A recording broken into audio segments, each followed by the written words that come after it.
Assalamualaikum warahmatullahi wabarakatuh. Alhamdulillahilladzi an'ama bi ni'matil iman wal islam wa nusalli wa nusallimu ala khairil anam sayyidina Muhammadin wa ala alihi wa sahbihi ajma'in amma ba'du. Yang terhormat Bapak Kepala Sekolah SMA Negeri 1 Tanjung Harapan atau yang mewakili, dan yang saya hormati Bapak Ibu Guru serta staf tata usaha SMA Negeri 1 Tanjung Harapan. Selamat pagi dan salam sejahtera untuk kita semua. Apa kabar Bapak Ibu? Semoga semuanya dalam keadaan sehat dan dalam keadaan yang semangat pada kesehatan. Sebelumnya saya ucapkan rasa terima kasih terlebih dahulu karena kesempatan yang telah Bapak Ibu berikan berkenan menyempatkan hadir dalam kegiatan Destinasi Budaya Positif calon guru penggerak angkatan 10 SMA Negeri 1 Tanjung Harapan. Semoga kita semua bisa mendapatkan ilmu dan inspirasi yang berharga dari ibu-ibu calon guru penggerak ini.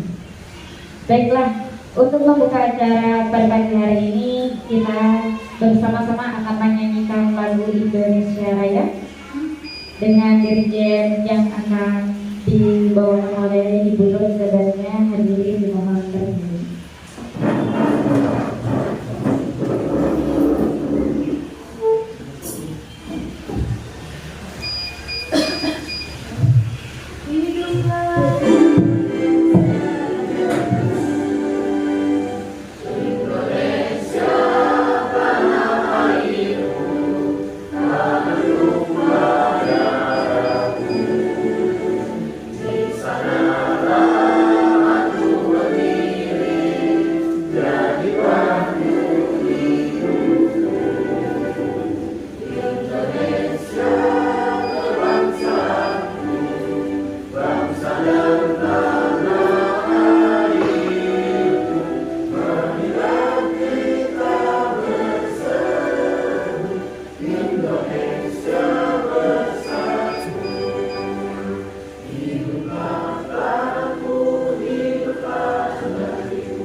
Terima kasih, hadirin kita silakan duduk kembali.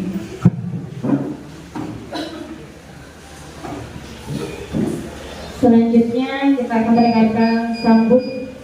Selanjutnya kita akan diawali oleh doa yang akan dibawakan oleh Bapak Ali Amani. Waktu dan tempat saya persilakan.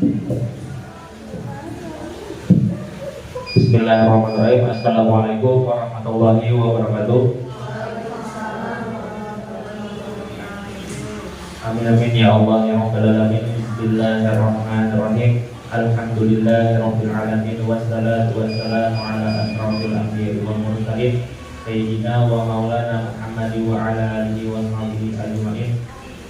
Allahumma inna nas'aluka salamatan fid din wa aqiyatan fil jasad wa ziyadatan fil ilmi wa barakatan fil rizqi wa taubatan qabla al-maut wa rahmatan indal maut wa maghfiratan ba'dal maut.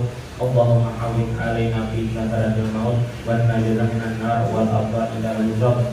Rabbana la tuzigh qulubana ba'da idh hadaytana wa hab lana min ladunka rahmatan innaka antal wahhab. Rabbana atina fid dunya hasanah wa fil akhirati hasanah wa qina adzabannar.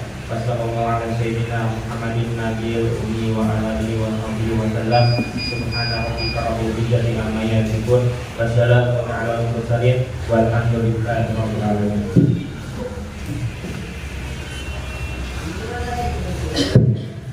Terima kasih atas doa yang kami diberikan oleh Bapak Hadiah kami. Selanjutnya kita akan sama-sama mendengarkan sambutan dari Bapak Andreas Masaki. Waktu dan tempat saya berikan.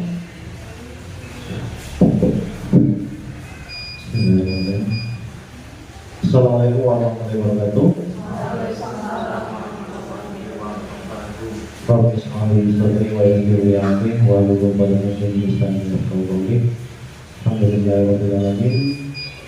Allahumma shalli ala sayyidina Muhammad wa ala ali sayyidina Muhammad kama barakta ala sayyidina Ibrahim wa ala ali Ibrahim fil alamin innaka Hamidum Majid. Pertama-tama saya ucapkan terlebih dahulu terima kasih kepada MC buat kita yang sudah memandu kegiatan kita pada hari ini, dan yang saya hormati dan saya banggakan teman rekan seperjuangan Bapak Ibu guru yang saat ini sedang proses pendidikan CGP. Mudah-mudahan bisa selesai dengan keadaan sehat, mendapat hasil terbaik hingga akhir perjuangan. Tak lupa sebelumnya yang harusnya ada di depan sini itu adalah Bapak Kepala Sekolah kita, Pak Budi Utomo, tetapi adanya kegiatan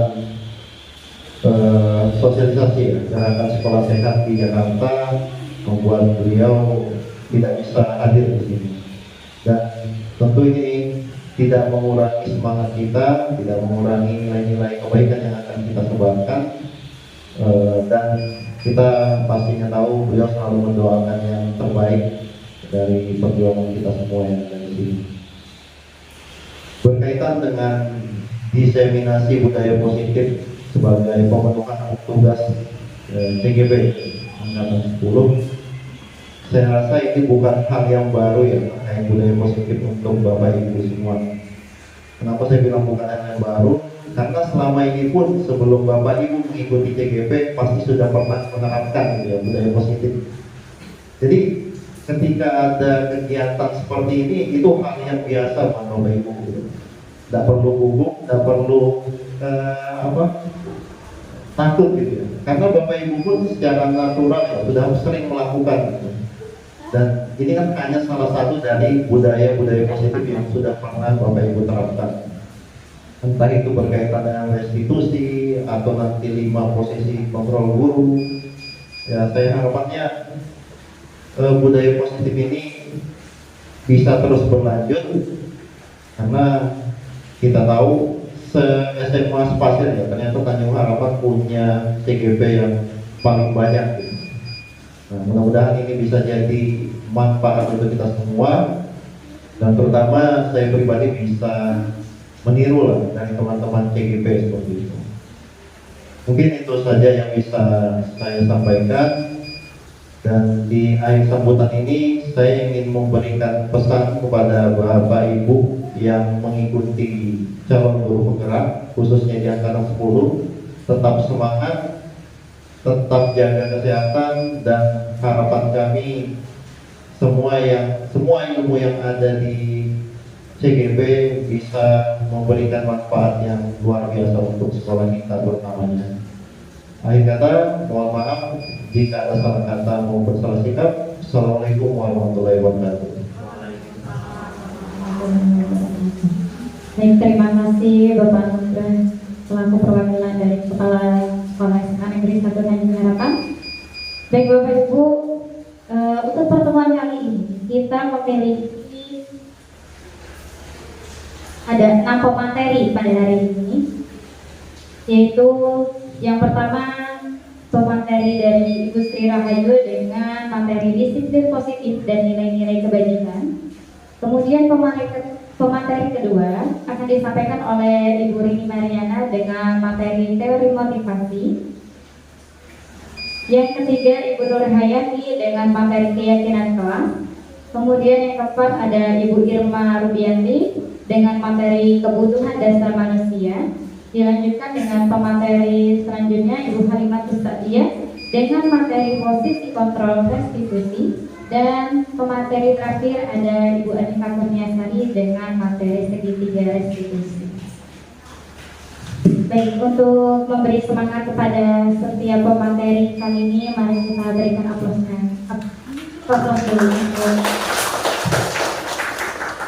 Jangan jadi saya yang gugup. Baik, langsung saja yang pertama saya berikan kesempatannya untuk Ibu Sri Rahayu dengan materi disiplin positif dan nilai-nilai kebajikan. Ya, waktu dan tempat kita silakan. Assalamualaikum warahmatullahi wabarakatuh. Ya, terima kasih Bapak dan Ibu yang bersedia menghadiri diseminasi budaya positif. Saya sendiri adalah Sri Rahayu, calon guru penggerak angkatan 10 dari sekolah kita yang apa kabarnya Bapak Ibu? Alhamdulillah baik. Semoga senantiasa sehat sampai selesainya diseminasi ini dan hari-hari berikutnya. Hari ini saya akan menyampaikan disiplin positif dan nilai-nilai kebajikan. Ada beberapa materi dalam budaya positif. Namun untuk materi berikutnya nanti akan disampaikan oleh teman-teman yang lain. Mohon disimak ya Ibu-ibu, berpaham. Siap penyimak?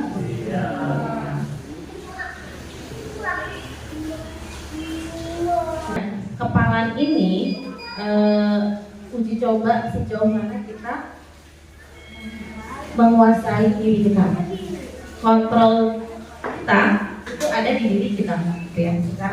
Secara garis besar demikian. Jadi kontrol itu datangnya dari diri kita. Dari diri kita sendiri. Berarti kita membuka tadi, ada yang membuka, berarti mengikhlaskan tangan yang dibuka. Tapi kalau yang tadi mengepal, bener nggak mau dibuka, jangan dibuka, jangan buka. Itu berarti memang banyak masalah ya. Kemungkinan ya, mungkin aja gitu. Tapi memang dirinya mungkin tidak ingin membuka. Jadi harus ada upaya untuk membuka kepalan tangan tersebut. Nah, kita akan menyambungkannya dengan kontrol. Jadi teori kontrol berdasarkan Dr. William Desert ini, maaf untuk kalau misalnya penyebutan salahnya. Ini ada beberapa ilusi yang terjadi tanpa kita sadari yang ada di hari-hari kita saat menghadapi murid kita.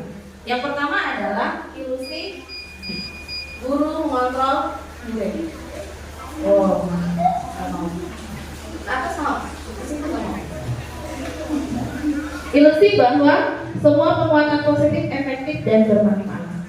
Sekarang yang pertama, saya lanjutin aja deh. Ilusi bahwa kritik dan membuat orang merasa bersalah dan dapat menguatkan karakter. Dan yang keempat, ilusi bahwa kritik dan membuat orang merasa salah. Ternyata mohon maaf, orang dewasa ya, memaksa seseorang tersebut menunjukkan kedewasaan. Nah, saya akan paparkan yang pertama, ilusi guru mengontrol murid. Nah, pada dasarnya kita itu bahasanya adalah kita seolah-olah sebenarnya selama ini sudah mengontrol murid kita. Tapi sebenarnya karena ini terjadi karena muridnya mengizinkan kita untuk mengontrol dirinya. Jadi secara tidak sadar saat murid itu memberikan izin kepada kita. Padahal itu sebenarnya tidak. Mungkin saja dia merasa takut kepada kita. Jadi seolah-olah kita itu mengontrol murid kita. Tapi sebenarnya menurut yang dari ini salah. Ini ilusi. Gak salah sih sebenarnya, ilusi. Ilusi itu apa? Sesuatu hal yang terlihat nyata tapi tidak. Yang kedua, ilusi bahwa semua penguatan positif itu efektif dan bermanfaat. Bujuk kan? Kita bujuk nih anak-anak murid kita masuk kelas yuk, belajar, nanti akan ada nilai tambah loh yang tepat waktu. Rujukan ini ternyata ini adalah salah satu mengontrol seseorang. Padahal sebenarnya positif ya sebenarnya. Tapi ternyata menyadari bahwa itu semua ternyata itu hanya bagian dari bawah sadar kita yang berusaha untuk mengontrol peserta didik. Nah, makna kontrol selanjutnya adalah bahwa kritik dan membuat orang merasa bersalah dapat menguatkan karakter. Jujur saya akuin kalau karena saya perempuan ya, ini tidak berlaku hanya di profesi, tapi mungkin berlaku pada kita bersosialisasi baik itu di rumah tangga maupun bermasyarakat. Membuat orang merasa bersalah. Ya. Jadi mendepankan argumen, menekan kamu itu kita tuh seharusnya menjadi pribadi yang lebih baik, pribadi yang seperti ini dan seperti ini. Ini secara tidak langsung sebenarnya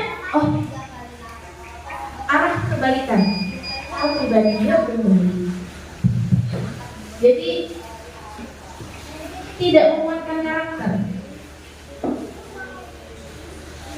Kadang-kala sulit bagi guru untuk mengidentifikasi bahwa mereka sedang melakukan perilaku ini karena seringkali guru cukup menggunakan suara halus untuk menyampaikan pesan negatif.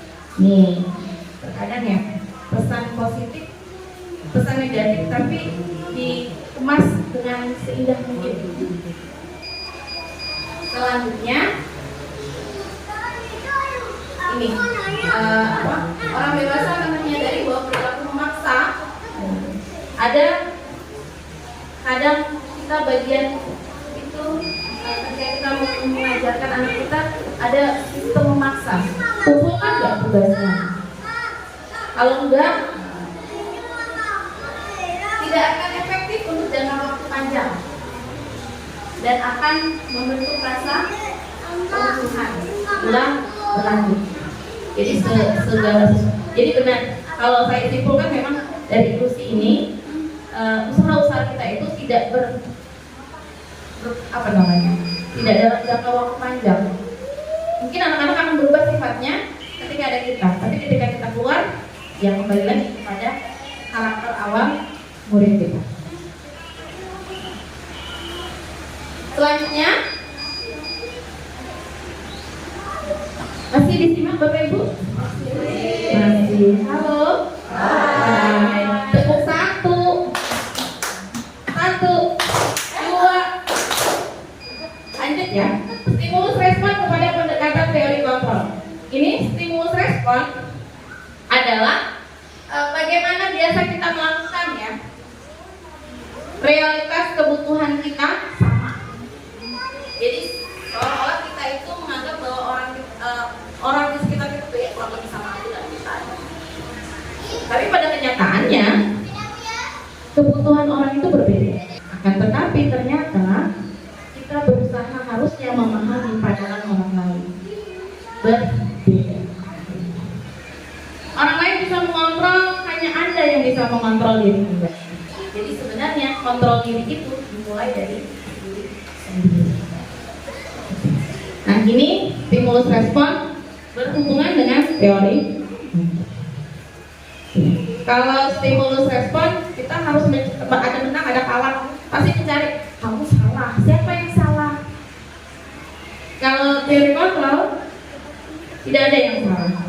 Semua memiliki pandangan yang sama. Maksudnya bukan pandangan sama, pandangan yang memiliki tujuan. Jadi pada dasarnya peserta didik kita itu punya sesuatu yang mungkin aja kita belum tahu. Nah, tujuan kita mempelajari disiplin positif, kemudian mentransfer ke anak-anak itu adalah untuk menanamkan motivasi kepada murid untuk menjadi orang yang mereka inginkan dan menghargai diri sendiri dengan nilai-nilai yang mereka percaya. Ini sekian yang dapat saya sampaikan. Assalamualaikum warahmatullahi wabarakatuh. Dilanjutkan oleh Ibu Rini Mariana dengan materi teori motivasi. Waktu dan tempat saya persilakan. terima kasih atas kesempatannya. Assalamualaikum warahmatullahi wabarakatuh. Baik Bapak Ibu, saya akan melanjutkan diseminasi berkaitan dengan budaya positif dengan materi teori motivasi, hukuman dan penghargaan dan restitusi. Nah, tadi kan sudah kita pahami tentang disiplin positif.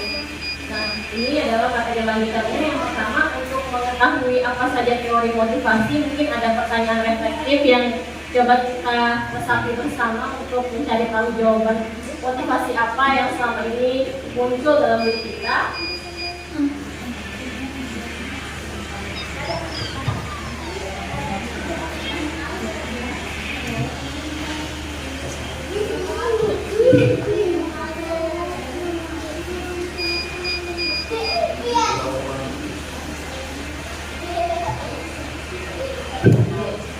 Nah, ini pertanyaan reflektifnya. Jadi sebagai seorang guru, saat kita hadir mengajar di kelas tepat waktu, motivasi apakah yang mendasari tindakan kita? Apakah kita datang tepat waktu karena tidak ingin ditegur oleh atasan, atau kemudian mendapat surat peringatan? Terus kemudian ini adalah motivasi menghindari ketidaknyamanan dan hukuman, ataukah kita hadir tepat waktu untuk mendapatkan pujian dari atasan dan mendapatkan penghargaan sebagai guru yang berprestasi, ataukah kita hadir tepat waktu untuk menjadi orang yang menghargai waktu, menghargai diri sendiri sebagai teladan bagi murid-murid kita, karena kita percaya tindakan yang kita lakukan sebagai guru itu akan menjadi teladan bagi murid-murid kita. Nah, ini adalah 3 contoh motivasi. Dari ketiga motivasi ini, kira-kira yang paling kuat yang muncul dari dalam diri kita sebagai guru selama ini yang mana dari ketiga ini? Apakah salah satunya kombinasi atau kombinasi dari kedua motivasi? Mungkin ada Bapak Ibu yang bisa membantu menjawab. Pak Yamani mungkin.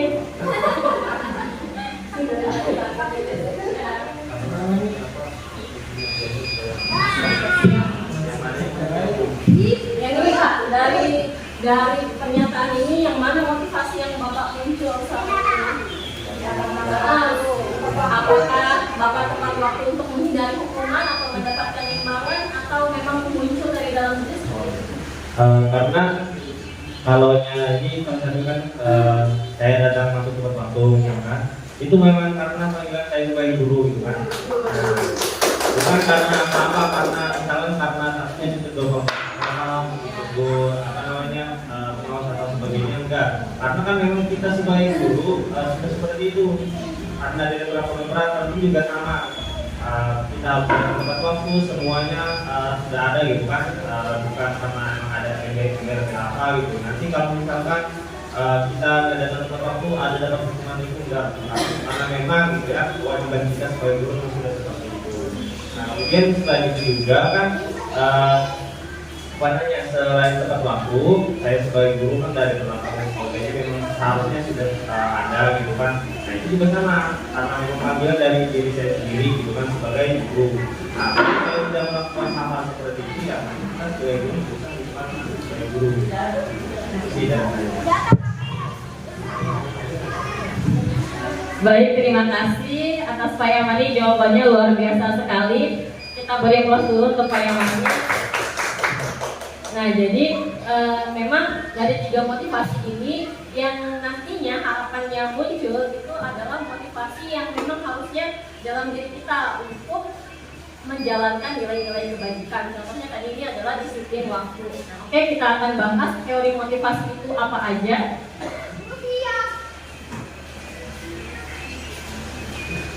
Nah, jadi sudah dibahas dari awal. Yang pertama itu motivasi yang pertama yaitu untuk menghindari ketidaknyamanan atau hukuman. Nah, ini adalah motivasi yang letaknya itu paling rendah karena kalau kita mempunyai motivasi ini kita akan bertanya dalam diri kita apa yang akan saya dapatkan atau apa yang akan terjadi kepada saya jika saya tidak melakukan nilai-nilai kebajikan tersebut.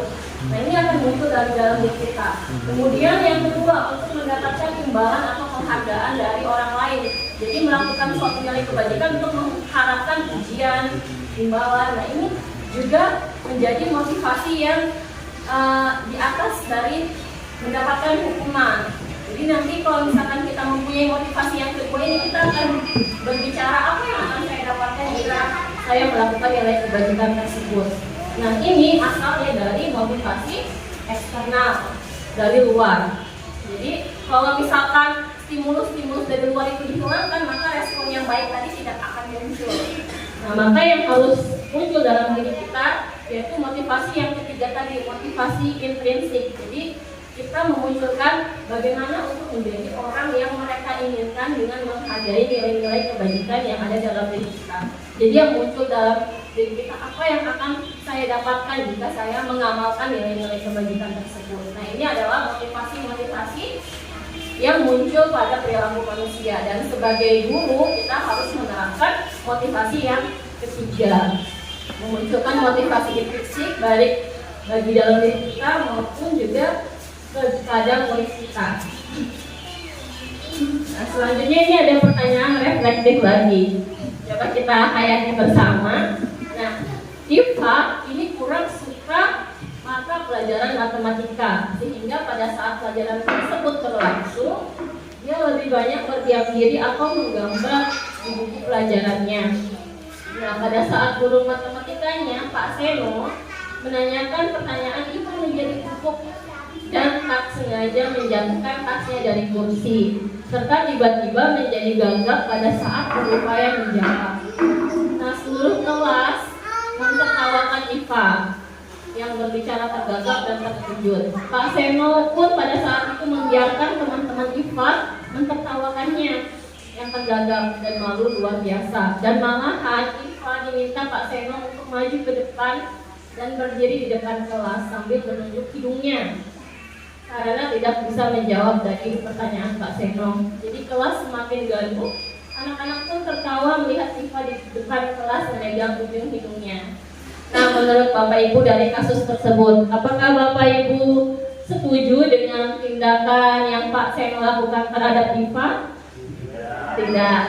Baik, jadi tidak ya. Nah, pertanyaan kedua, menurut Bapak Ibu, apakah tindakan Pak Seno terhadap Iva adalah sebuah hukuman atau konsekuensi? Hukuman. Kenapa kita berbicara hukuman? Mungkin kita tanyakan kepada Pak TK, Pak Nugrah. Kenapa Pak jadi hukuman? Karena dia menimbulkan rasa bersalah. Nah, rasa malu tadi kan sudah disinggung ya di kalimat keberapa tadi. Malu luar biasa. Nah, tujuan dari hukuman kan itu. Makanya tadi ini Pak Seno ini lagi menghukum ini. Karena ada rasa bersalah dan rasa malu dari yang diberikan hukuman seperti itu. Baik, terima kasih Pak Nugrah. Jadi menurut Pak Nugrah ini hukuman. Bagi saya juga ini merupakan hukuman karena menimbulkan rasa malu dan juga membuat diri dari siapa ini menjadi buruk kayak gitu, konsep dirinya menjadi buruk. Nah, sekarang apa sih perbedaannya hukuman? Kan kita seringkali misalkan siswa ini terlambat ke sekolah. Apakah kita memberikan mereka hukuman atau sebenarnya konsekuensi atau restitusi?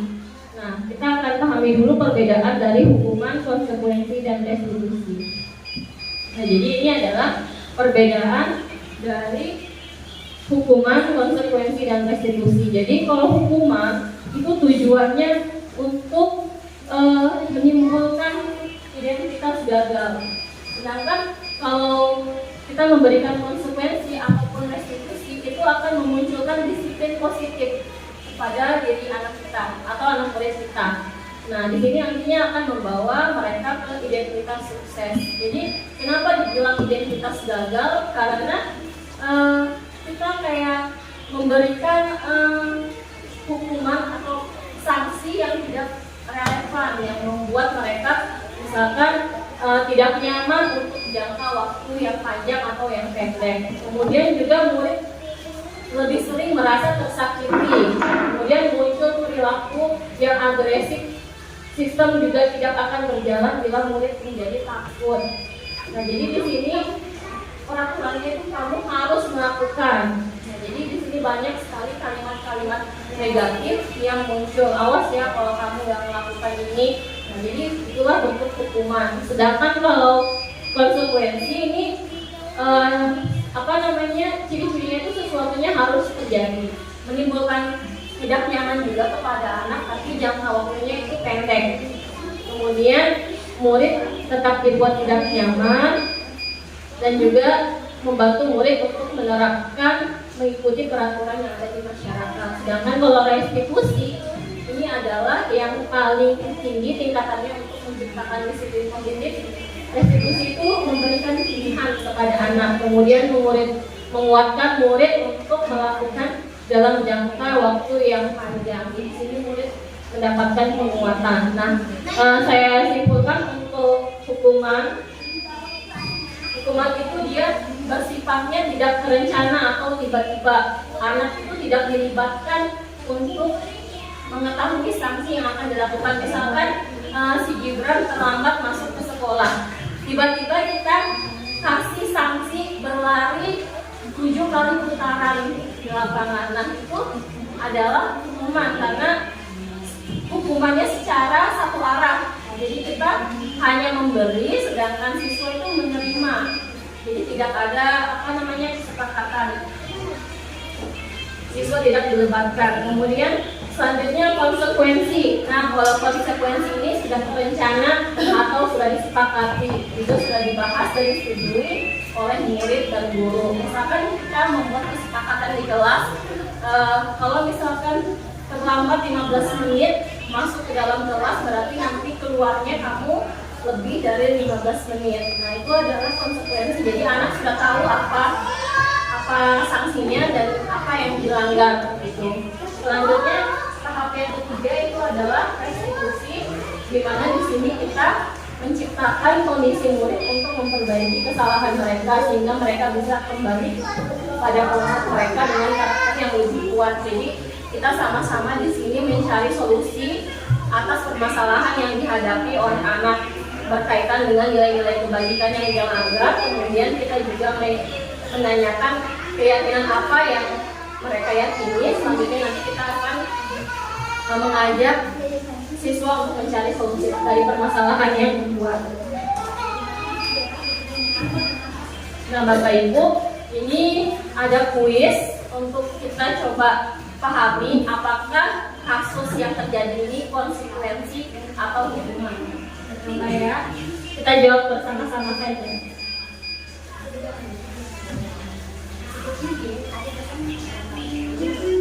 Nah, baik, itu pertanyaan yang pertama. Mencatat 100 kali di dalam buku kalimat, saya tidak akan terlambat lagi karena terlambat ke sekolah. Kira-kira ini termasuk hukuman atau konsekuensi? Hukuman. Baik, kita coba ya. Ya, ada yang jawab konsekuensi? Misalnya konsekuensi ya, kita cek. Hukuman ya, coba. Baik. Ternyata ini adalah bentuk dari konsekuensi.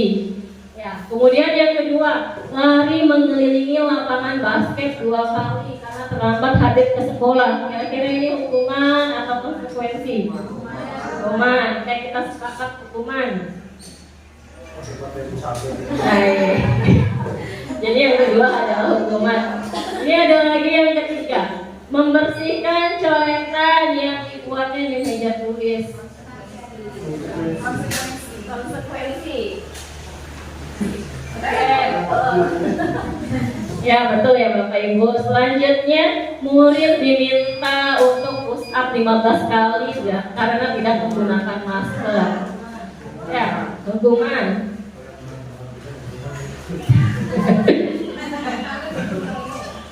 Oke, selanjutnya menggantikan kertas tugas teman yang dicoret-coret. Konsekuensi. Ya, betul lagi Bapak Ibu. Baik, selanjutnya berjemur di lapangan basket pukul 12 siang karena mengobrol dengan teman. Hukuman ya Bapak Ibu, kita lihat. Ya, baik, betul. Hukuman. Selanjutnya, murid diminta bertelanjang kaki sepanjang hari karena tidak menggunakan sepatu warna sesuai peraturan sekolah. konsekuensi. Nah, ternyata hukuman Bapak Ibu.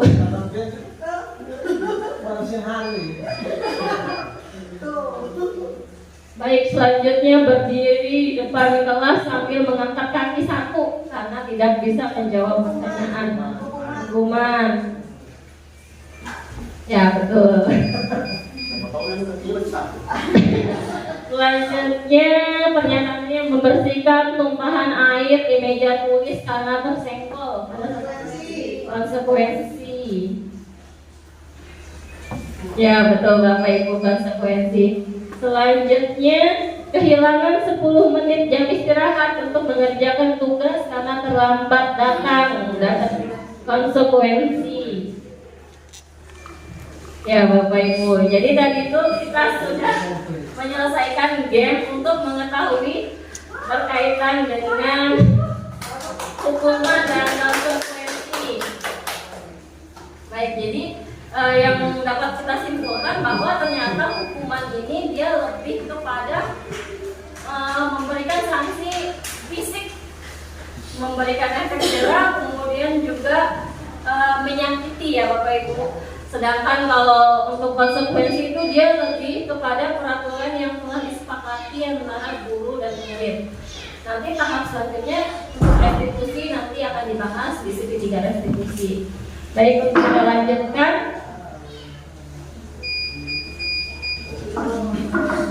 Nah, kalau tadi kita sudah tahu bahwa ada hukuman, ada konsekuensi, ada motivasi perilaku. Selanjutnya ternyata ada dihukum oleh penghargaan. Nah, ternyata memberikan penghargaan kepada murid itu tidak efektif. Nah, di sini dijelaskan dihukum oleh penghargaan oleh Alfikon. Jadi Alfikon itu dalam wawancara ASCD Annual Conference Maret 1995 itu mengemukakan beberapa pernyataan dari hasil pengamatannya selama ini tentang tindakan memberikan penghargaan yang ternyata nilainya sama dengan menghukum seseorang. Nah, sebenarnya ada beberapa pernyataan, itu ada 6. Nah, yang menarik buat saya di sini saya sampaikan ada 2. Yang pertama yaitu penghargaan itu menghukum. Nah, jadi ternyata memberikan penghargaan itu menghukum. Nah, penghargaan menghukum mereka yang tidak mendapatkan penghargaan. Misalkan dalam sistem ranking, mereka yang mendapatkan ranking kedua akan merasa dihukum, padahal sudah melakukan atau memberikan tindakan-tindakan atau usaha yang sama, tapi ternyata mendapatkan ranking 2. Nah, ini memberikan penghargaan dan hukuman itu ternyata adalah hal yang sama karena keduanya mencoba mengendalikan perilaku seseorang. Karena orang yang pada dasarnya tidak suka dikendalikan dalam jangka waktu yang lama, penghargaan akan terlihat sebagai hukuman. Nah, jika suatu penghargaan diharapkan, namun Anda tidak mendapatkannya, Anda akan merasa dihukum. Jadi ternyata penghargaan itu bisa menghukum bagi yang tidak mendapatkannya. Nah, selanjutnya ternyata juga penghargaan itu bisa menghilangkan motivasi intrinsik di dalam diri seseorang. Nah, ini contohnya saat ada anak yang sedang belajar untuk pertama kalinya, mencoba menggabungkan huruf-huruf dan kata-kata, serta menyadari bahwa dia dapat membaca, timbul pijar di matanya dan sebuah senyuman di wajahnya. Nah, itu ternyata sudah menjadi penghargaan tersendiri kepada si anak. Namun jika misalkan kita memberikan hadiah kepada anak yang mulai bisa melakukan sesuatu, itu kita bisa membuat dia jadi merasa bangga dengan pencapaiannya sendiri. Jadi seakan-akan kita akan mengambil kegembiraan yang saat itu sedang dirasakan secara alamiah. Jadi motivasi dirinya nanti akan hilang ketika diberikan stimulus-stimulus yang mengharapkan imbalan, penghargaan ataupun pujian. Nah, jadi dari Alfikon tadi menyatakan bahwa ternyata penghargaan itu bisa menjadi hukuman dan berjalan bisa tidak efektif, kemudian juga bisa menghilangkan kreativitas dan juga menghilangkan motivasi dalam diri anak. Nah, jadi nanti harapannya untuk menimbulkan budaya positif itu kita timbulkan dulu motivasi intrinsik di dalam diri kita dan juga di dalam diri murid kita. Kemudian kita coba terapkan nih konsekuensi tadi apapun restitusi. Kemudian juga kita coba untuk boleh sebenarnya memberikan penghargaan itu boleh, tapi bukan itu yang stimulus yang sering kita berikan kepada anak murid kita, karena nantinya akan menghilangkan respon-respon baik dalam mewujudkan nilai-nilai kebajikannya. Nah, mungkin itu Bapak Ibu yang bisa saya sampaikan untuk teori motivasi, hukuman dan penghargaan, dan juga restitusi. Nah, saya ucapkan sekian dan terima kasih. Assalamualaikum warahmatullahi wabarakatuh. Materi yang akan dibawakan oleh Ibu Nur Hayati SPD yaitu tentang keyakinan kelas, waktu dan tempat. Assalamualaikum warahmatullahi wabarakatuh. Terima kasih untuk kesempatannya. Saya di sini Nur Hayati dari SMA Negeri 1 Tanjung Harapan, calon guru penggerak angkatan 10. Hari ini saya akan melanjutkan diseminasi terkait budaya positif. Bapak Ibu, tadi kita sudah membahas ada teori kontrol, kemudian ada terkait motivasi. Selanjutnya kita akan membahas materi tentang keyakinan kelas. Bapak Ibu, berkaitan tentang keyakinan kelas, sesuatu yang sudah tidak asing bagi Bapak Ibu guru. Betul atau tidak? Iya.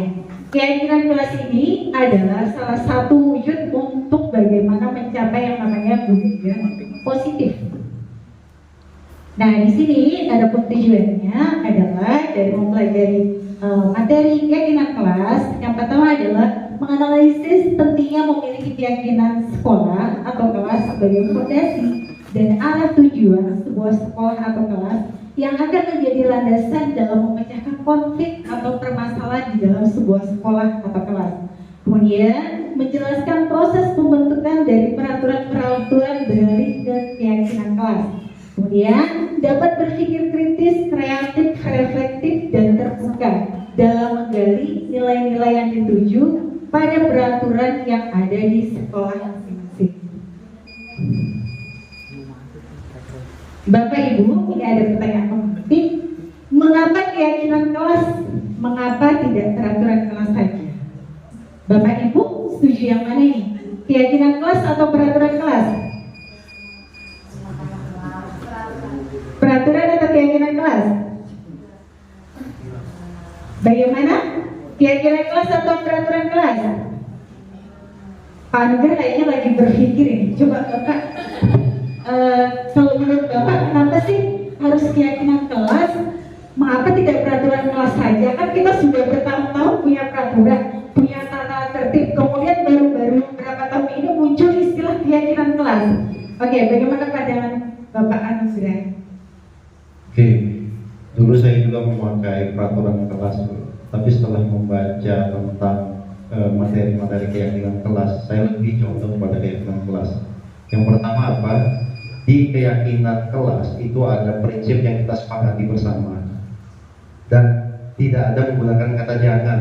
Nah, ketika ada kata jangan ini sebuah mental blocking ya buat anak-anak. Ketika jangan berarti ini negatif nih. Tetapi ketika kita menggunakan keyakinan kelas, hal yang misalnya ketika anak-anak tidak membuang sampah sembarangan, ketika disebut kedisiplinan, semua itu tergambar oleh masing-masing siswa dengan berbagai macam persepsi. Tetapi dalam satu keyakinan itu kedisiplinan seperti itu. Makanya saya lebih condong kepada keyakinan kelas. Terima kasih.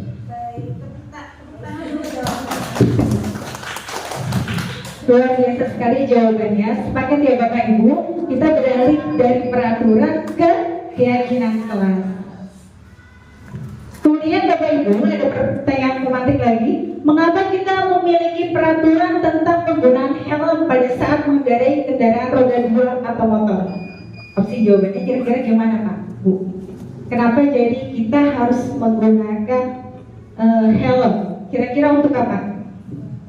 Supaya aman, supaya aman, supaya selamat. Tepat sekali. Jadi opsi jawabannya adalah terkait keselamatan. Kemudian ada pertanyaan matik yang kedua. Mengapa kita memiliki peraturan tentang penggunaan masker dan mencuci tangan setiap saat? Kira-kira jawabannya apa Bapak Ibu?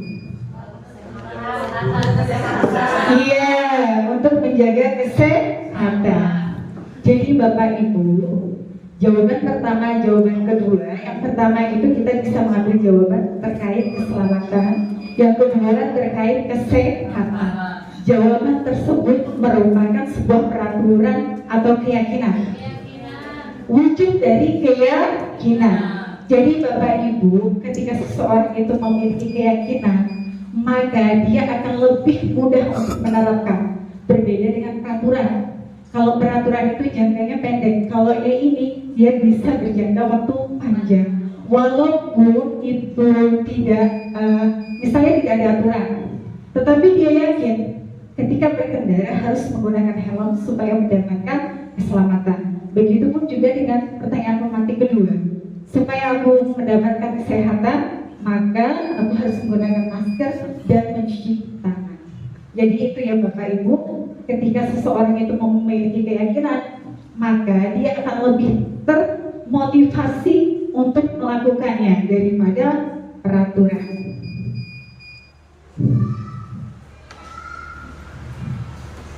Sekarang perhatikan Bapak Ibu, di sini ada berkaitan keyakinan kelas. Jadi keyakinan kelas ini adalah nilai-nilai kebajikan atau prinsip-prinsip universal yang disepakati bersama secara universal, lepas dari latar belakang suku, negara, bahasa, dan agama. Jadi yang dimaksud dengan keyakinan ya Bapak Ibu. Nah tadi juga sudah dibahas oleh teman sebelumnya terkait dengan nilai kebajikan. Jadi kalau orang sudah yakin itu Bapak Ibu guru, apapun latar belakangnya, sukunya, negaranya, bahasanya, agamanya tidak akan menjadi masalah.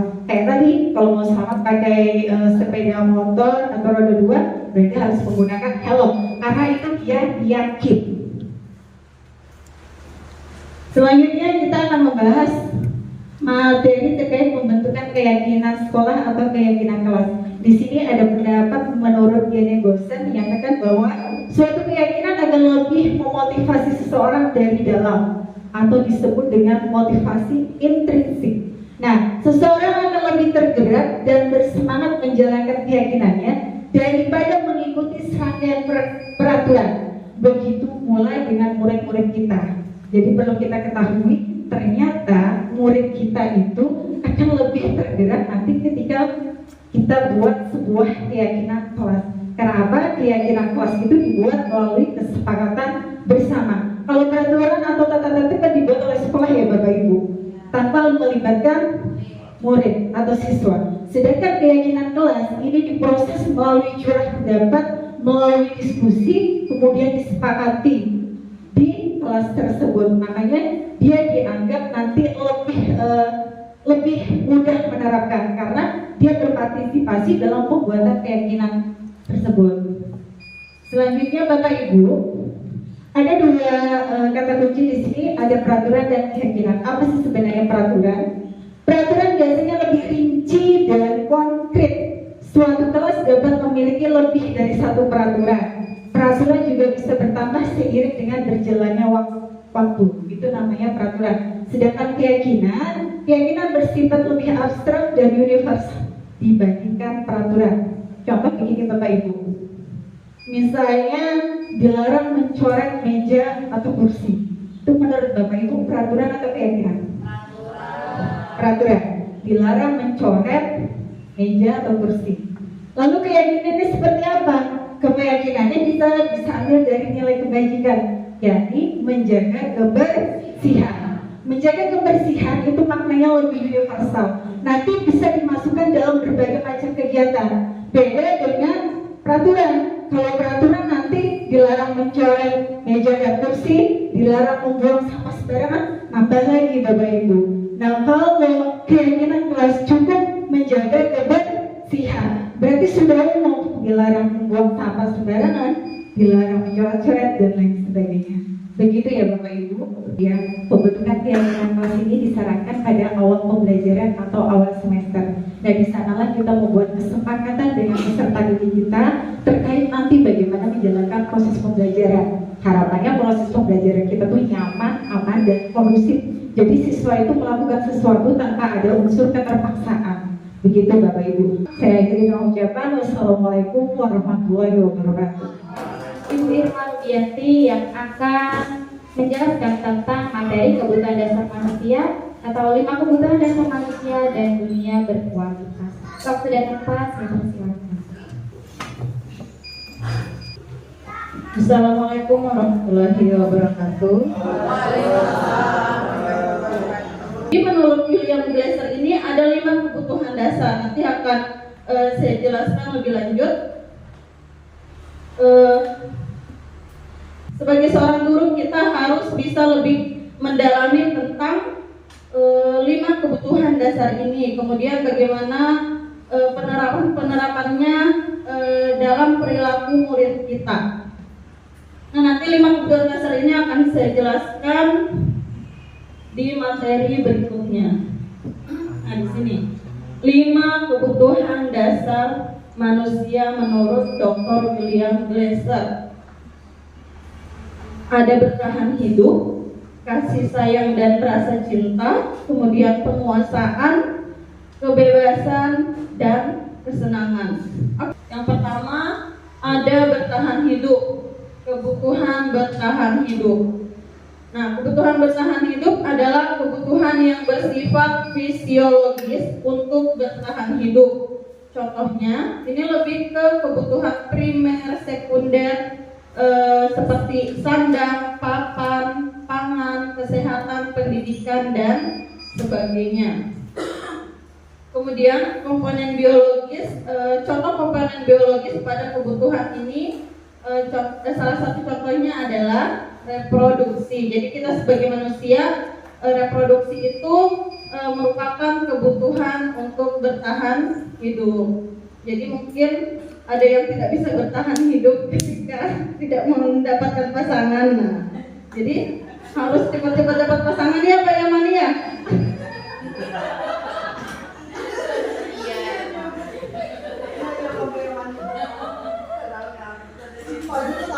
Oke.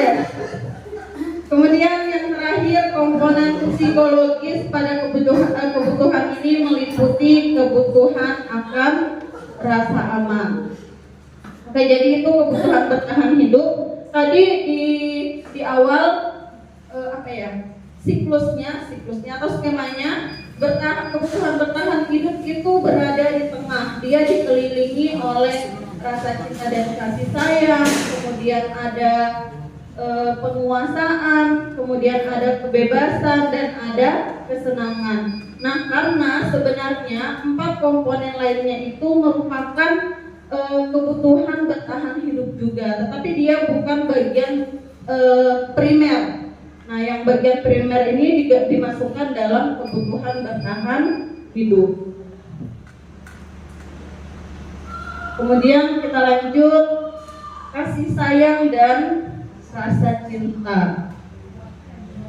Kebutuhan ini merupakan kebutuhan psikologis, kebutuhan untuk disayangi dan diterima, meliputi kebutuhan akan hubungan dan koneksi sosial, kebutuhan untuk memberi dan menerima kasih sayang, dan kebutuhan untuk merasa menjadi bagian dari suatu kelompok. Kebutuhan ini juga meliputi keinginan untuk tetap terhubung dengan orang lain seperti teman, keluarga, pasangan hidup, teman kerja, dan kelompok di mana kita tergabung. Anak-anak yang memiliki kebutuhan dasar kasih sayang dan rasa diterima yang tinggi biasanya ingin disukai dan diterima oleh lingkungannya. Mereka juga akrab dengan orang tuanya. Biasanya mereka belajar karena suka pada gurunya. Bagi mereka, teman sebaya sangatlah penting. Mereka juga biasanya suka bekerja dalam kelompok. Nah, kalau untuk murid-murid kita dengan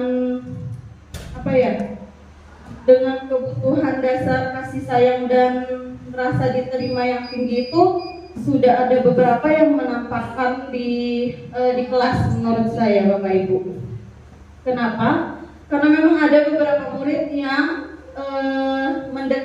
lebih mendekatkan diri kepada Bapak Ibu gurunya. Kemudian dia suka dalam aktivitas yang berkelompok. Jadi mereka lebih suka ada interaksi antar teman atau antar guru. Entah itu mereka karena pengen adanya perhatian satu sama lain, atau mungkin mereka memang pribadi yang suka berinteraksi, dia mendapatkan kebutuhan hidupnya melalui aktivitas sosial dengan orang-orang yang ada di sekelilingnya. Oke, kita lanjut. Kebutuhan dasar manusia bagian penguasaan. Nah, kebutuhan ini merupakan kebutuhan psikologis juga dan berhubungan dengan kekuatan untuk mencapai sesuatu, menjadi kompeten, menjadi terampil, diakui atas prestasi dan keterampilan kita, didengarkan dan memiliki rasa harga diri. Kebutuhan ini meliputi keinginan untuk dianggap berharga, bisa membuat perbedaan, bisa membuat pencapaian, kompeten, diakui, dihormati. Ini meliputi esteem, gitu ya. Dan keinginan untuk meninggalkan pengaruh. Jadi anak-anak dengan penguasaan yang tinggi, dengan kebutuhan dasar penguasaan yang tinggi, dia lebih cenderung ingin diakui. Jadi ingin diakui, kemudian mereka ingin selalu berpengaruh di dalam kelompoknya. Kemudian mereka juga suka mengamati sebelum mencoba hal baru dan merasa kecewa bila melakukan kesalahan. Mereka juga biasanya rapi dan sistematik dan selalu ingin mencapai yang terbaik. Nah, ini adalah bagian dari kebutuhan dasar penguasaan. Kita lanjut, kebebasan.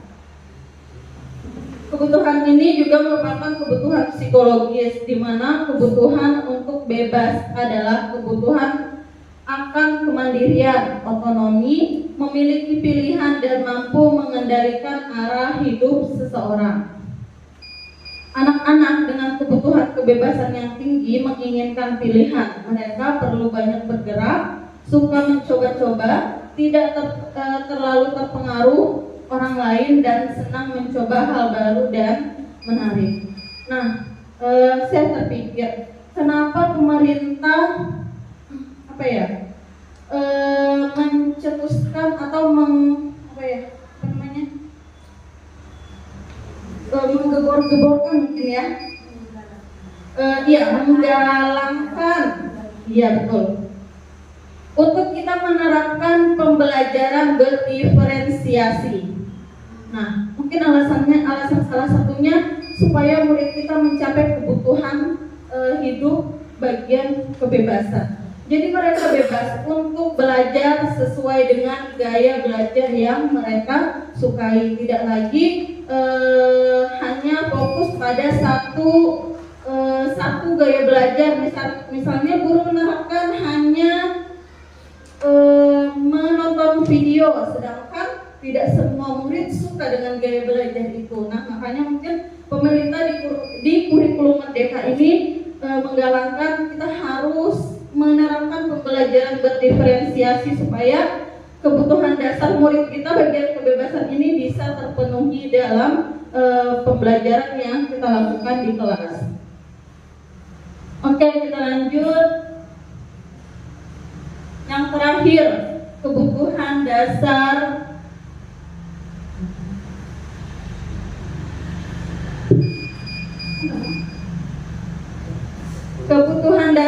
kesenangan. Kebutuhan ini merupakan kebutuhan psikologis juga. Kebutuhan akan kesenangan adalah kebutuhan untuk mencari kesenangan, bermain, dan tertawa. Glasser menghubungkan kebutuhan akan kesenangan dengan belajar. Contohnya, semua hewan dengan tingkat intelijensi tinggi seperti anjing, lumba-lumba, primata, dan lain-lain bermain. Saat mereka bermain, mereka mempelajari keterampilan hidup yang penting. Manusia tidak berbeda.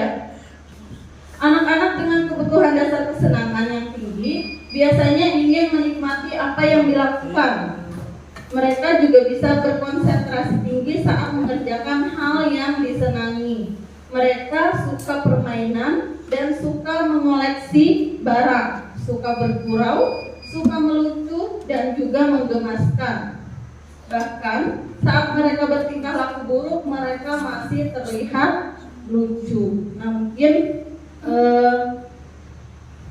kalau kita lihat dari kasus bully yang biasa, bukan yang biasa ya, yang pernah terjadi di sekolah kita, mungkin salah satu faktor yang ingin dipenuhi oleh si pembuli itu adalah faktor untuk memenuhi kebutuhan dasar hidupnya bagian kesenangan. Mungkin mereka menganggap apa yang mereka lakukan, bullying yang mereka lakukan itu adalah sesuatu yang lucu dan membuat dia bahagia tanpa memikirkan apa yang dirasakan oleh teman yang dibulinya. Dalam dunia berkualitas mereka, bila guru dapat membangun interaksi yang memberdayakan dan memerdekakan murid, maka murid akan meletakkan dirinya sendiri sebagai individu yang positif dalam dunia berkualitas. Sekian presentasi dari saya, materinya sudah habis.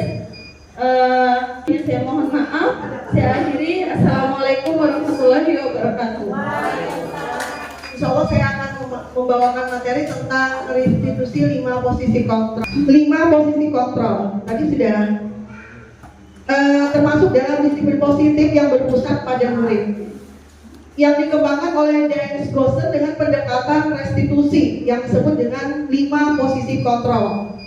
Dan Gosser ini dalam bukunya pada tahun 1998 mengungkapkan bahwa guru perlu meninjau kembali penerapan disiplin di dalam ruang-ruang kelas mereka selama ini. Apakah telah efektif, apakah berpusat, memerdekakan, dan memandirikan murid, dan bagaimana dan mengapa. Jadi yang pertama adalah 5 posisi kontrol itu adalah penghukum. Yang kedua adalah pembuat merasa bersalah. Yang ketiga adalah teman, posisi kontrol teman. Yang keempat adalah pemantau atau monitor. Kemudian yang kelima adalah posisi manajer. Nah, dari sini semua nanti posisi manakah yang dianjur atau yang paling baik yang harusnya seorang guru lakukan itu di posisi mana? Ya.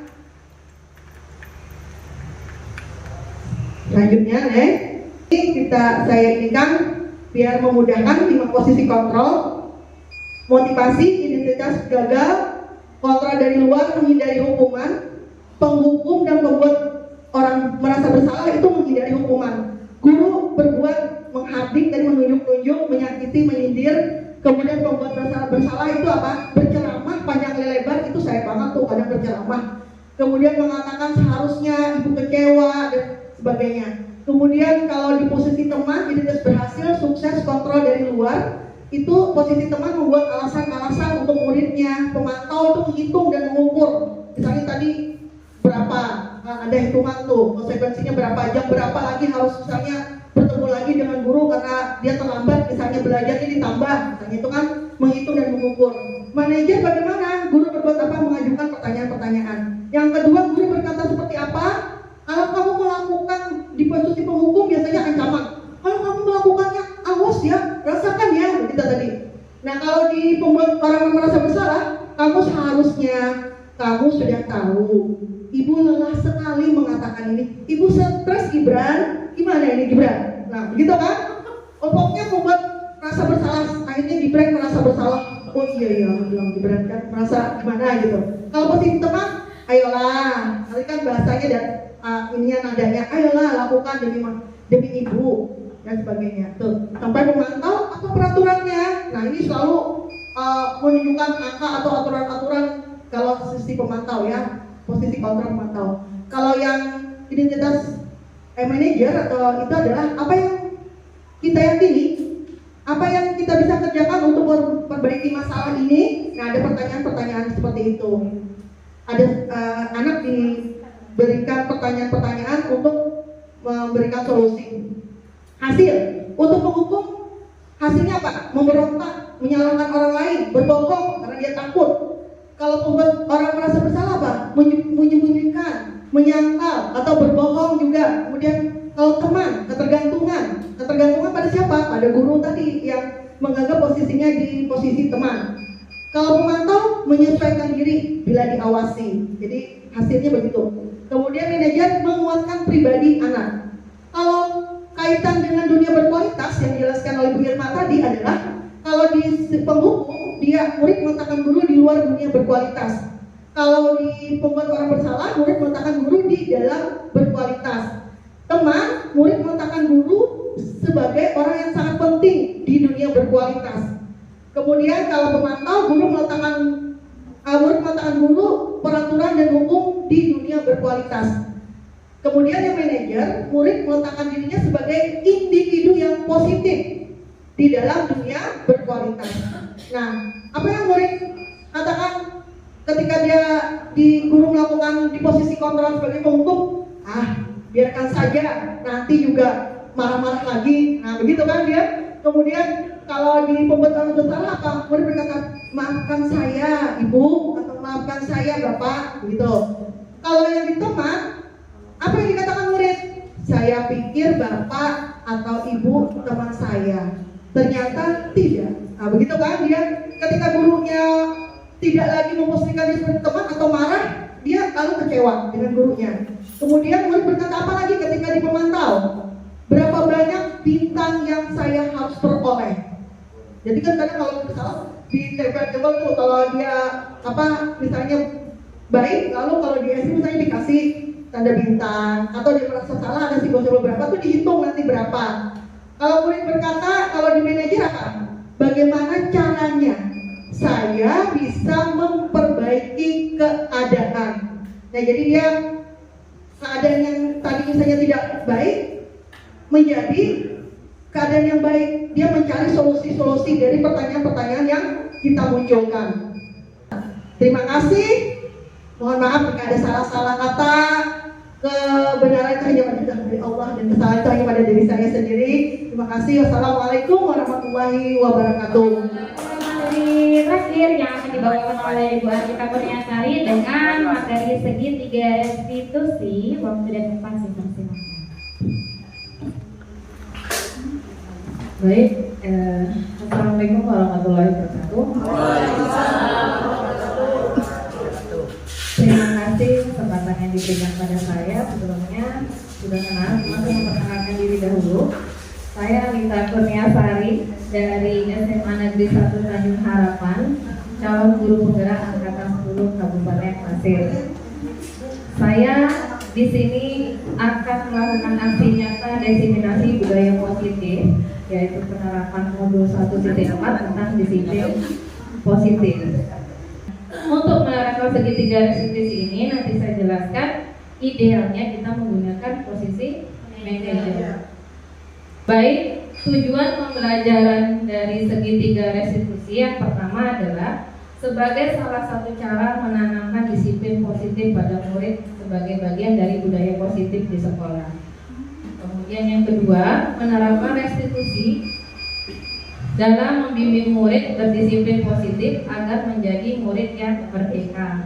Merdeka dalam artian dia memang terlepas dari perintah, tapi dia bisa memerintah dirinya sendiri.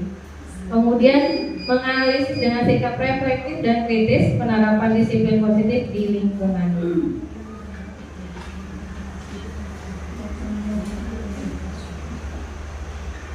Baik, Bapak Ibu mungkin pernah dengar atau baru dengar segitiga restitusi itu adalah suatu proses dialog yang dijalankan oleh guru atau orang tua agar dapat menghasilkan murid yang mandiri dan bertanggung jawab.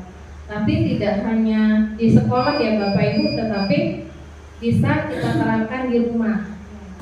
Mungkin banyak sekarang konten-konten yang membedakan antara Nikita Willy dan siapa namanya itu? Bunda Damis. Nah itu secara tidak langsung itu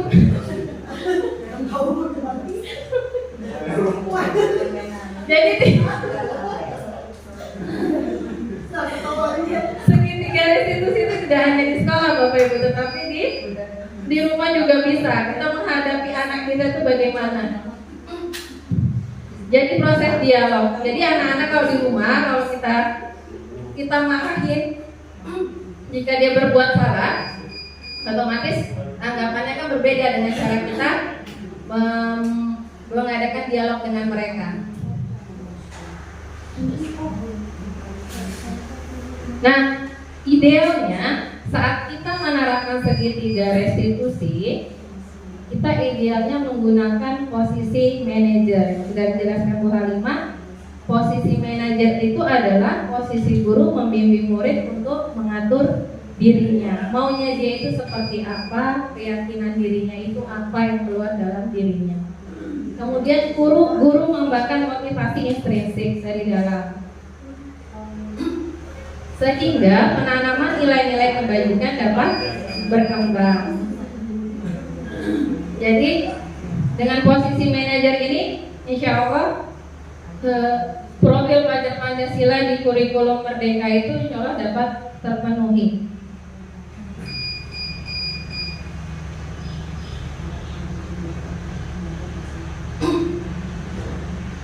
Berikut tahapan segitiga restitusi menurut Gary Gosen dalam bukunya Restitusi. Ada 3 Bapak Ibu. Yang pertama, menstabilkan identitas. Yang kedua, validasi tindakan yang salah. Yang ketiga, menanyakan keyakinan.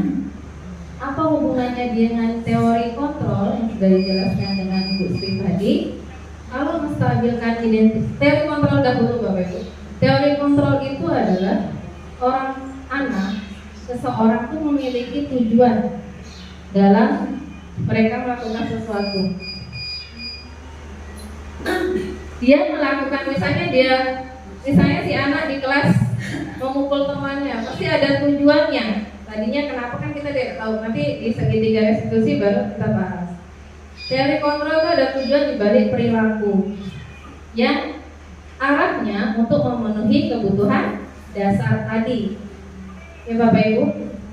Kemudian jika kebutuhan dasar itu dipenuhi, maka hal positif akan dilakukan. Tapi jika kebutuhan dasar itu tidak terjadi, maka hal negatif yang akan dilakukan, yang muncul nanti. Kemudian kalau dalam teori kontrol itu kita harus memahami orang lain dengan pandangan lain. Kemudian yang bisa mengontrol diri kita itu diri kita sendiri, bukan orang lain. Kemudian kita tidak bisa mengontrol orang lain.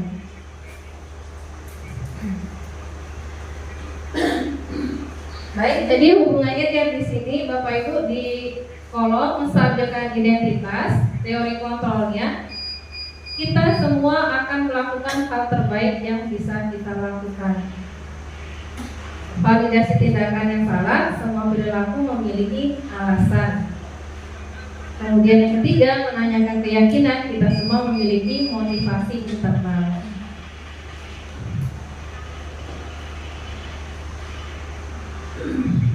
Ini adalah segitiga restitusi. Yang di luar ini adalah pertanyaan-pertanyaan yang kita ajukan saat kita melakukan segitiga restitusi. Bapak Ibu pasti pernah melakukan segitiga restitusi, belum saya jelaskan. Misalnya seseorang siswa yang mendapat ada masalah di kelas, misalnya berkelahi, terlambat, kemudian mencontek dan sebagainya. Biasanya Bapak Ibu secara tidak langsung, secara tidak sadar melaksanakan segitiga restitusi. Salah satunya mungkin pernah, atau tidak, ketiga-tiganya juga pasti pernah secara tidak sadar. Kira-kira seperti apa Bapak Ibu jika siswa kita memiliki masalah? Saya coba bertanya dengan Pak Anugrah karena guru BK. Pak Anugrah sering menangani siswa bukan yang bermasalah saja. Nah, secara tidak langsung Pak Anugrah pernah melaksanakan segitiga restitusi. Silakan Pak Nugra.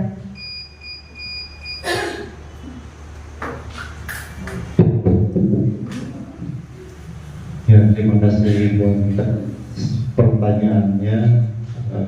Saya jawab sesuai pengalaman yang sudah pernah saya lakukan. Yang pertama, saya menstabilkan identitas. Ketika anak-anak itu datang selaku guru BK, pasti mereka sudah punya rasa bersalah. Nah, menstabilkan identitasnya adalah ketika dia sudah tahu, kan kelihatan tuh anak-anak kalau sudah ada rasa bersalah nunduk, ngerjain tangannya main-main seperti apa.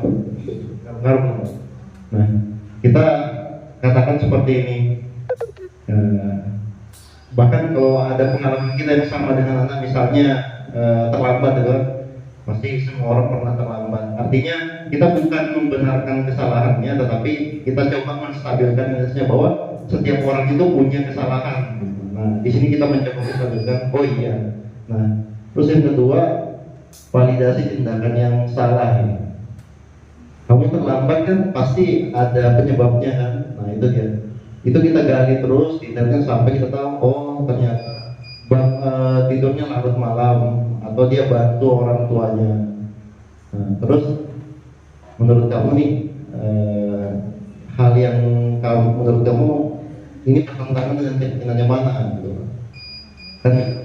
Nah, tentang kebersihan nggak, kedisiplinan nggak, atau tentang mengganggu ketenangan orang lain seperti itu. Kedisiplinan Pak, oh iya berarti ini mengganggu ya, mengganggu keyakinan terkait kedisiplinan ya. Nah, di situ terus gimana caranya supaya hal yang kayak gini, terlambat kayak gini tidak terulang lagi. Nah, bukan restitusi dengan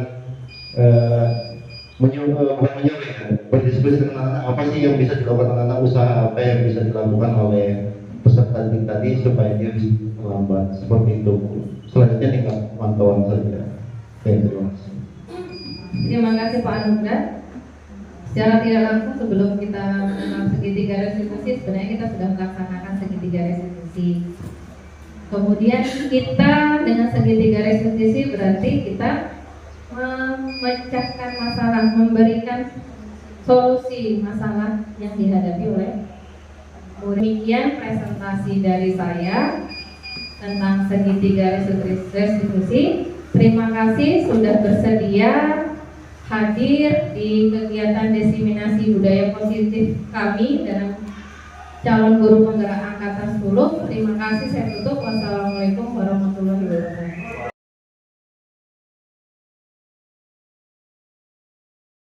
Assalamualaikum warahmatullahi wabarakatuh.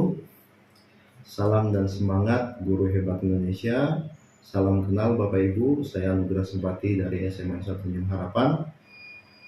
Hari ini saya ingin sedikit berbagi pengalaman saya ketika menjadi partisipan di kegiatan penyebaran budaya positif oleh guru-guru kami yang saat ini sedang mengikuti kegiatan calon guru penggerak angkatan 10, khususnya di SMA 1 Tanjung Harapan.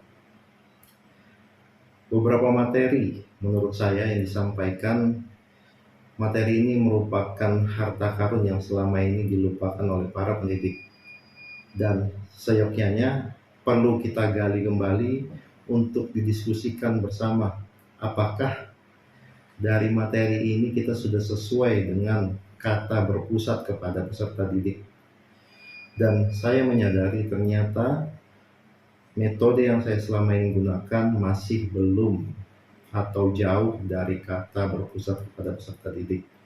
Dan harapannya saya pada seluruh CGP yang ada di SMA 1 Tanjung Harapan, diseminasi ini tidak berhenti di sini saja, tetapi berlanjut kepada aksi-aksi yang membuat kami terus tergugah untuk mengikuti. Terima kasih, sukses selalu untuk CGP kami yang ada di SMA 1 Tanjung Harapan. Assalamualaikum warahmatullahi wabarakatuh.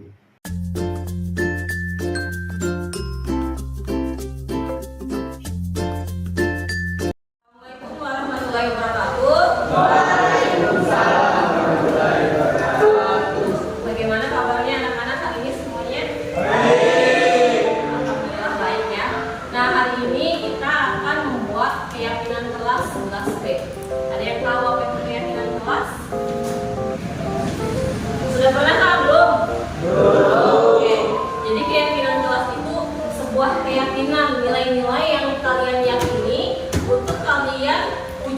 berbagai tanggung jawab di dalam kelas. Jadi nilai-nilai kebajikan apa yang harus kalian terapkan di dalam kelas. Nah, keyakinan ini mirip-mirip dengan peraturan atau tata tertib yang ada di sekolah. Apa contohnya peraturan di sekolah? Apa? Baju nggak boleh keluar. Nah itu. Terus misalkan datang tepat waktu, ya kan? Nah itu ada nilai-nilai di dalam situ, yaitu nilai-nilai apa kalau datang tepat waktu? Sifat apa?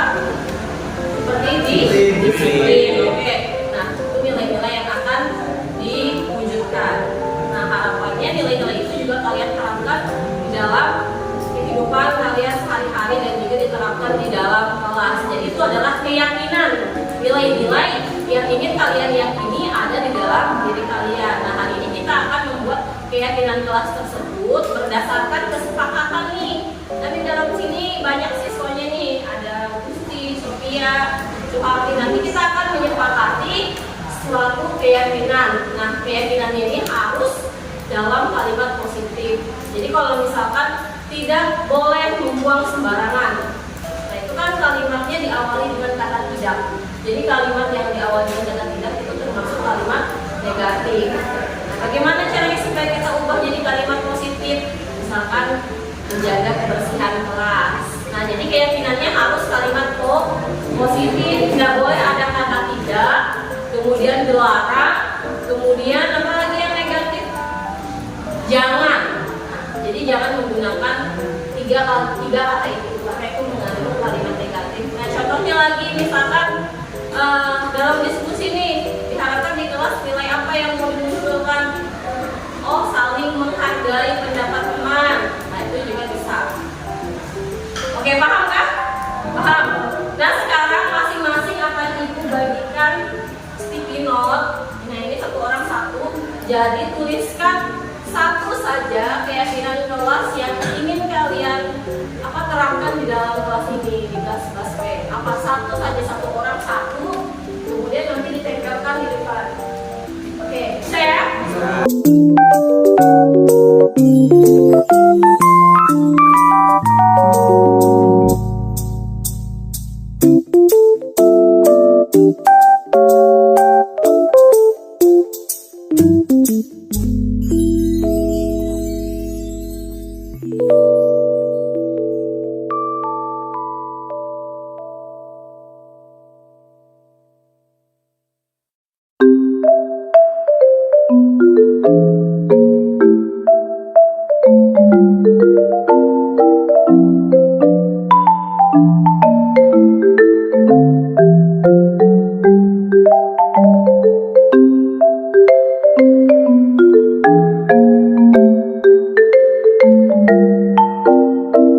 Baik, semuanya sudah mengumpulkan ya di depan. Nah ini akan ibu kelompokkan, nanti yang sama akan menjadi satu keyakinan kelas.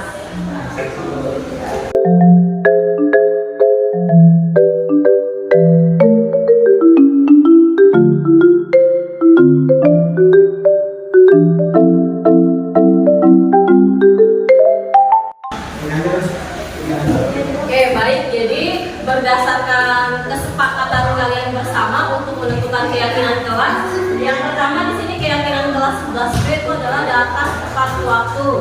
Kemudian yang kedua nih yang paling banyak nih, saling menghargai sesama teman. Jadi tidak ada ya tindakan-tindakan bullying atau menyakiti perasaan temannya. Kemudian yang ketiga, mengumpulkan tugas tepat waktu. Yang keempat, menjaga kebersihan kelas. Nah, jadi itu adalah keyakinan kelas yang harus dijalankan atau diterapkan oleh kelas B. Bisa ya? Bisa.